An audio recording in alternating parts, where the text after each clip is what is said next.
everybody wants to do a presentation. That's literally what idols train for. Stages, performance, moments. And everybody tells you what to do, but nobody tells you what to not do.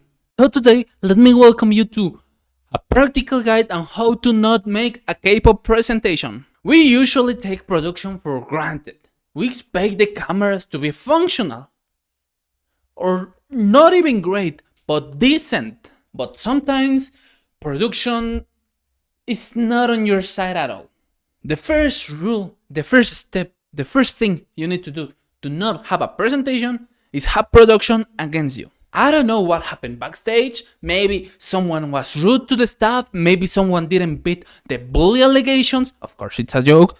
But it is fun to see sometimes how production mistakes change a presentation completely. And I got a clear example that happened less than a week ago. aespa on the Melon Awards on 2025, like 1 week ago. I just happened to see first their presentation. I was sitting on my desk and I just clicked, oh wait, there is aespa presentation from the Melons. Drift, Rich Man, Dirty Work. Oh great, aespa songs. And I just clicked it. Minute 1, second 1, there were already production mistakes. In the first minute, I could leave a screenshot here. I'll leave you a photo. The camera, Winter is chilling like this, waiting for her part. She's just waiting because it's not her turn. Ning Ning was actively singing. It was her moment. And what did the camera did? They focused Winter just chilling. And Ning Ning doing all over here, yeah, the presentation, woo. But the camera was on Winter that was standing still, here, chilling, waiting for her part. And I immediately noticed it. Wait a minute. What the hell is this? So I kept watching the presentation and then, oh my god, it was such a dysfunctional presentation. Not because of us, but they did great for what they had. But the mics weren't working. Giselle, I don't think we could even hear Giselle's voice at all. Maybe one or twice, but her mic was not working. All the audio was messy. The cuts were late. It was awful.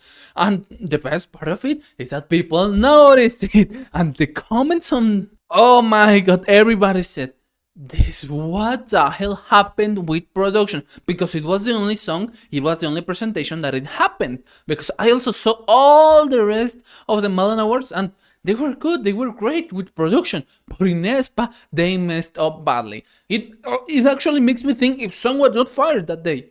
But fortunately, it just proves something. That aespa does sing live.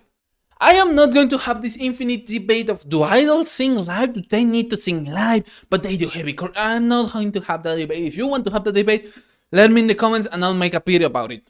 Now, we get into something so freaking funny. Rising platforms. Step number 2 to not have a presentation. Have a rising platform. Rising platform have a long story in K-pop. Adults that don't like hates being on the top of the platform. Maybe they don't rise, they rise too early, or simply idols miss them. And that is what happened to Hichul from SUJU in a concert.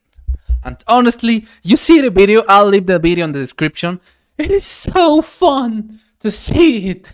Because he's just standing here singing and he did a comment about it on the presentation on Daydream concert. That after the first burst, he's supposed, and everybody on the group are supposed to take a few steps back and then get on the platform, and the platform rises and then it starts spinning. But Hichul forgot about it. He simply forgot about it, so he stood all alone there, and the other SUJU members were back on the platform, and everybody saw it. The fans were laughing so hard. But wait. What is worse than missing it once? Oh, you know it. Missing it twice. And no, I'm not talking about twice. I'm talking about SUJU and how they missed the platform once more. We see in another performance, Eunhyuk, Lee Suk, Siwon, and Kihyun get on the platform. They did not forget. The platform was a little bit smaller than the regular that they use, but they were conscious. They thought, wait, why am I not rising? Looked back and got on the platform. But then, half SUJU missed the platform again. It is so fun, it's so fun to watch that video. Because it was the same concept, the same song, the same performance on a different day. So step number 2, use a rising platform. Now we are heading into something historical. This happened 15 years ago. Step number 3, do not have a presentation, have a black ocean. If you're new to K-pop, this term you may not be familiar. Because fortunately, for younger fans, for younger generations of fandom, this is not something they inherit. And that's a good thing. A black ocean means no like stick, no cell phone likes, no cheering. Just the void. I don't know if you have ever gotten onto stage. I did. I'm not saying that I'm an idol or something like that, but I do some crazy stuff in my life and I've gotten into stages. On the stage, you see everything. Absolutely everything. But now imagine having a black ocean of a whole stadium pointing at you. Idols see nothing. It happened mostly on Gen 2 and Gen 3 where fandoms hated absolutely each other. And today a black ocean doesn't happen anymore at all. If you see no likes, it means probably the festival is too long. Because fans have evolved. The fandom have evolved. Fortunately, they have evolved. If you see no likes, maybe it's because they are keeping the charge up for their favorites. The festival is taking too long. But back in 2008, Girls' Generation faced probably the worst black ocean of history of K-pop. One of the most infamous moments that I believe it can't be forgotten. That black ocean was absolutely cruel. Let me take you to 2008. Girls' Generation didn't have even a year since their debut. Girls' Generation and all the girl groups were far away from what we have today. Today industry, everybody knows girl groups. They are dominating the scene. But back on 2010s, 2008, they did not work like this. They barely had visibility. And this 10-minute black ocean is one of the most toxic and infamous moments in whole history. Two major fandoms, ELF and Cassiopeia, fandom of SUJU and of TVXQ, two of the biggest groups up to our times. Those two groups are legends, and their fandoms back on that era were absolutely huge. Major fandoms. They were equivalent to BTS on that time, of course, but they were that equivalent. I don't know how they did it. It honestly amazes me. I only think about this incident and it only amazes me how the fuck did they manage to coordinate a whole stadium to turn off every light and scream Wonder Girls. Yeah, the worst part was not the black ocean. It was them screaming Wonder Girls while Girls' Generation was performing. Wonder Girls at that moment was, of course, the main competition of Girls' Generation. But the outcome of that black ocean was brutal, was absolutely insane. You see the videos and it's absolutely heartbreaking. I am not going to leave this one link, just search it for yourself. It's easy, just look for 10-minute black ocean to Girls' Generation, you will see. But Girls' Generation fortunately recovered from that, from the most cruel black ocean on K-pop history. And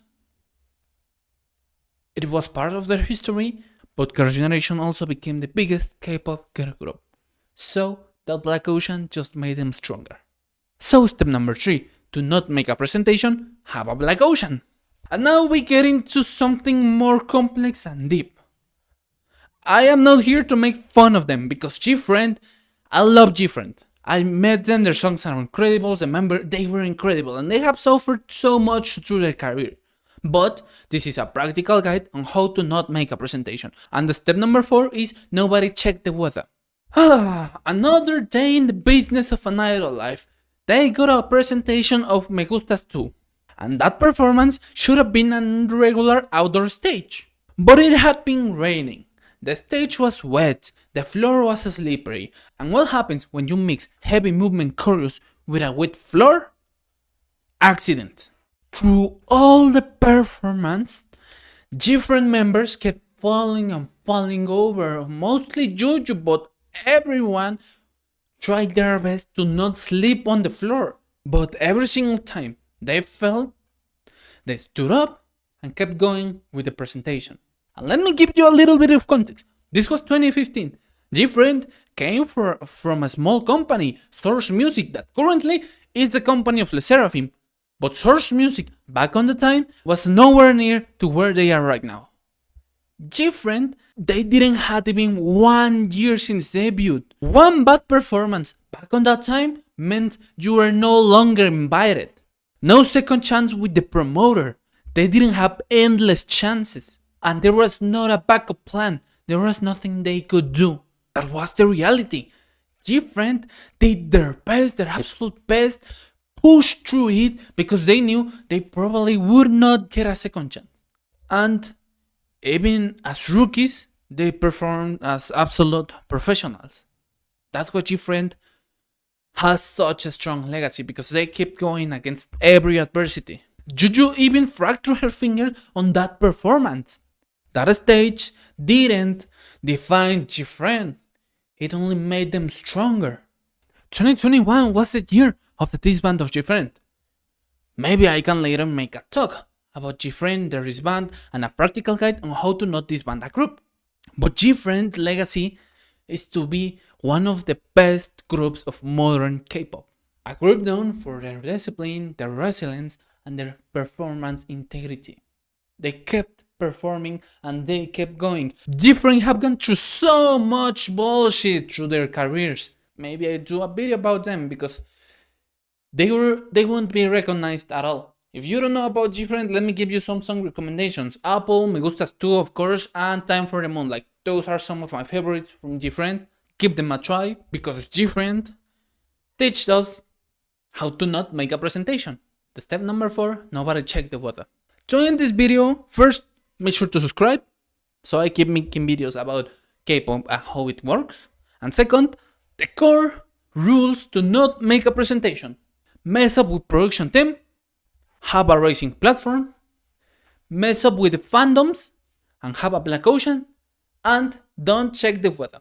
If you don't want to make a presentation, make sure to do those 4 steps and you will gladly have the worst presentation of your life. And if you want to learn more about K-pop, I'll see you on the next video.